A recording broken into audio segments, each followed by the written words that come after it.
Hello नमस्कार दोस्तों, आशा करते हैं आप सब ठीक होंगे। आज का टॉपिक है बेस्ट जो लार्ज कैप कैटेगरी में हमारा फंड है म्यूचुअल फंड में, वो उसमें से अच्छा रिटर्न देने वाला पिछले 10 सालों में कौन कौन सा है, उस पर हम लोग चर्चा करेंगे। 10 साल कहने का मतलब 2013 से लेकर 2023 तक, अभी तक। ठीक है। यदि किसी ने वन टाइम 10 लाख रुपया किसी ने डाला, इन सारों फंडों में डाला होगा, तो उसका अभी क्या वैल्यू होना चाहिए, ये हम लोग देखेंगे। ठीक है। निपोन पहला है, Nippon India large cap fund है। लार्ज कैप कैटेगरी में, लार्ज कैप कहने का मतलब टॉप 100 कंपनी में म्यूचुअल फंड से रजिस्टर्ड जो भी है हमारा मार्केट में, शेयर मार्केट में रजिस्टर्ड 100 कंपनी, उन कंपनियों का ये हमारा फंड है, जिसमें से यदि किसी ने 10 लाख रुपए जमा किया होगा तो क्या रिटर्न मिला होगा। Nippon India large cap fund में जिसका AUM है 16,638 करोड़। ठीक है, 16,638 करोड़ इसका AUM है। AUM कहने का मतलब अंडर एसेट अंडर मैनेजमेंट।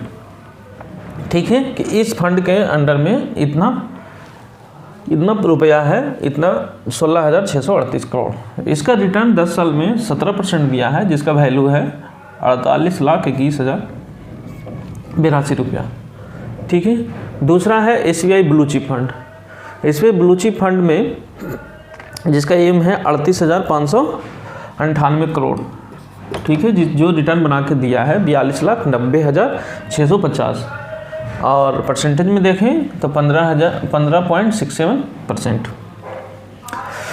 तीसरा है ICICI prudential blue chip fund, जिसका AUM है 41,269 करोड़।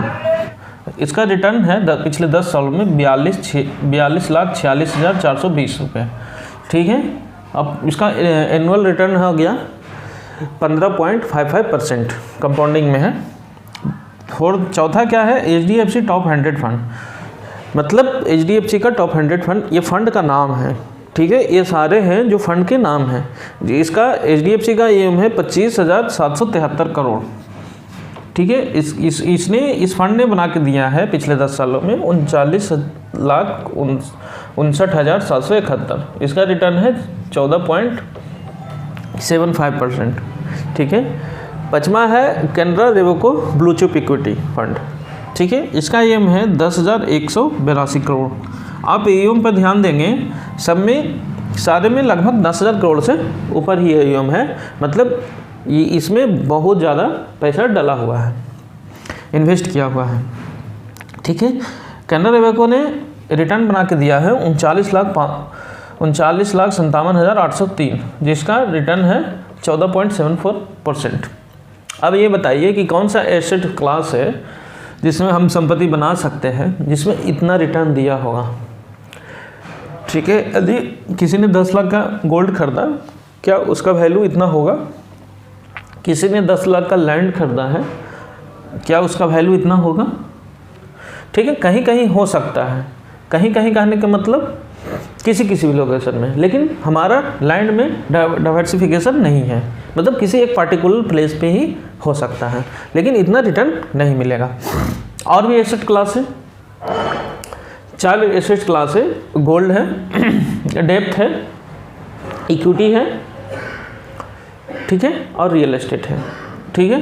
तो ये हमारा इक्विटी मतलब म्यूचुअल फंड में ही हो गया, और ये म्यूचुअल फंड हो गया। अब रियल एस्टेट तो इतना बना के पार्टिकुलर प्लेस पे ही दे सकता है, और पार्टिकुलर प्लेस के लिए 10 लाख रुपया इन्वेस्ट कहाँ करें बताइए। पार्टिकुलर प्लेस पे तो 10 लाख रुपया मिलेगा ही नहीं। तो इक्विटी में हमारा इतना परफॉर्मेंस, इस तरह का परफॉर्मेंस मिला है। ठीक है। तो किन्हीं के पास 10 लाख रुपए वन टाइम है जमा करने के लिए, 10 लाख, 1 लाख, इसको हम लोग कैलकुलेट कर सकते हैं। यदि जिस हिसाब से पैसा डालते हैं उसी हिसाब से कैलकुलेशन होगा। यदि 1 लाख होता तो 1 लाख के हिसाब से, 2 लाख होता तो 2 लाख के हिसाब से, ठीक है, 3 लाख होता तो 3 लाख के हिसाब से, ठीक है। ये वैल्यू 10 लाख का मैंने लिया था वन टाइम में, तो रिटर्न ये है। इसी तरह से म्यूचुअल फंड का जानकारी लेने के लिए हमारे साथ बने रहें, चैनल को सब्सक्राइब कीजिए, ठीक है। धन्यवाद।